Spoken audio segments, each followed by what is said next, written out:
Hello friends, आप सभी का मेरे यूट्यूब चैनल में स्वागत है। आज हम लोग सिंटेक्स के सेकंड लेक्चर्स को देखेंगे। तो इससे पहले जो भी स्टूडेंट फर्स्ट लेक्चर को नहीं देखें वो ज़रूर फर्स्ट लेक्चर को सबसे पहले देखें ताकि उनको कॉन्सेप्ट अच्छे से समझ में आए।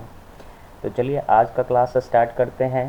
कहा गया है कि if two nouns and pronoun are added with as well as together with along with in addition to no less than and not rather than more than like unlike but except beside including excluding से अगर हम दो noun या pronoun को क्या करते हैं, जोड़ते हैं, the verb is in according to the formal. Formal मतलब फर्स्ट वाले नाउन और प्रोनाउन के अनुसार आपको करना है।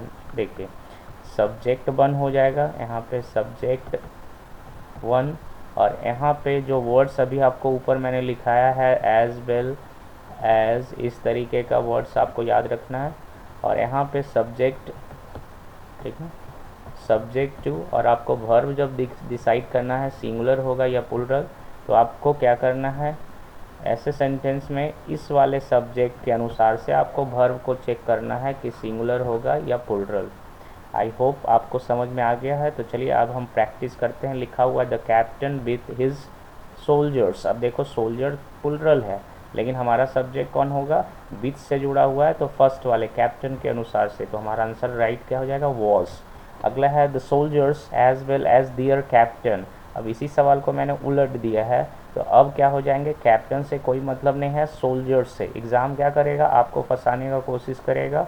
तो आपको फिर से मैं याद दिला रहा हूँ कि अगर दो नाउन या प्रोनाउन ये as well as together with including excluding word like except, इन सारे वर्ड से अगर जोड़ दीजिएगा तो फर्स्ट वाले सब्जेक्ट के अनुसार आपको वर्ब देना है। तो यहाँ सोल्जर के अनुसार यहाँ आंसर क्या होने वाला है, बेयर। यहाँ आंसर होने वाला है बाल। चलिए और भी प्रैक्टिस करते हैं। अब देखो ये वर्ड याद रखना है एज वेल एज, ठीक ना। तो सब्जेक्ट, पहला सब्जेक्ट हो गया रोहित और दूसरा सब्जेक्ट हो गया हिज फ्रेंड्स। तो आपको ध्यान रखना है अगर एज वेल से जुटा हुआ है तो हम इसके हिसाब से वर्ब क्या हो जाएंगे, वॉज हो जाएगा। अगला है the horse as well as the rider were heard, यानी सुना गया। तो हमें किसके हिसाब से करना है, हॉर्स के हिसाब से हमारा आंसर हो जाएगा वॉज। अगर लिखा हुआ है you as well as your friends, तो हमें फ्रेंड्स से कोई मतलब नहीं है, यूज से हमें देखना है। तो यूज से हमारा आंसर क्या आ जाएगा, आर आ जाएगा।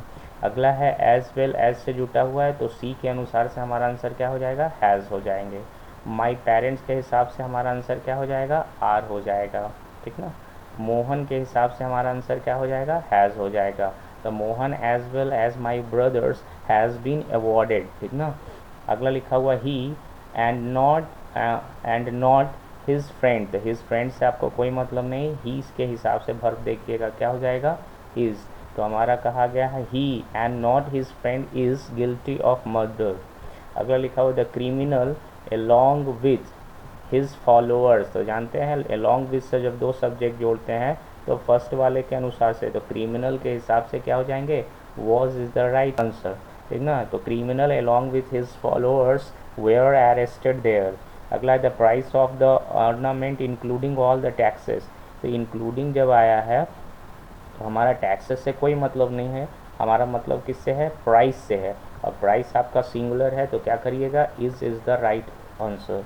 अगला लिखा हुआ है सी लाइक, तो आपने पढ़ा था लाइक अनलाइक से अगर दो सब्जेक्ट को जोड़ेंगे तो सी के अनुसार, तो she is beautiful like her parents, वह सुंदर है लेकिन किसके जैसे, तो अपने माता पिता जैसे सुंदर है। तो पेरेंट्स सब्जेक्ट नहीं है, तो सब्जेक्ट कौन है, सी। अगर मैंने कहा you like your father is punctual या आर पंक्चुअल, तो फादर के लिए तो इज आता, लेकिन लाइक लिखा हुआ है तो लाइक यहाँ पे कहा गया वह अपने पिता जैसे क्या है, वह पंक्चुअल है। तो यू आर पंक्चुअल किसके जैसा, तो लाइक योर फादर। अगला है you like your teacher hard working, ठीक ना, हार्ड वर्किंग। अब इस सेंटेंस में कहा गया कौन हार्ड वर्किंग है, यू है, तो यू के हिसाब से क्या हो जाएगा, आर सही आंसर हो जाएंगे। तो आपका आर जाएंगे आंसर, तो यू आर हार्ड वर्किंग, इस तरीके से लाइक योर टीचर्स। अगला लिखा सी अनलाइक हर सिस्टर, तो सी इज़ ब्यूटीफुल, वह सुंदर है लेकिन अपनी बहन जैसी सुंदर नहीं है। तो अनलाइक लग जाने से सिस्टर का कोई मतलब नहीं है, सी को आपको सब्जेक्ट मानना है। एंड नॉट में सब्जेक्ट कौन मिला, ही, तो ही के हिसाब से क्या हो जाएगा, इज।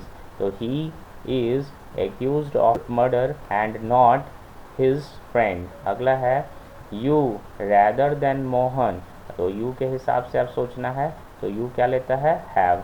तो you have mislead this people, आपने लोगों को क्या किया है, गुमराह किया है। रैदर देन मोहन, मोहन नहीं किया है। अगला क्या है, the chief minister including his follower, तो चीफ इंक्लूडिंग से जब हम जोड़ेंगे, ठीक ना, तो हिज फॉलोअर से हमें कोई मतलब नहीं है, चीफ मिनिस्टर के लिए क्या करिएगा, वॉज करिएगा। तो was is the right answer. I hope it is clear to you. अगर वीडियो पसंद आया तो प्लीज़ लाइक करें और चैनल को सब्सक्राइब करें। Thank you for watching.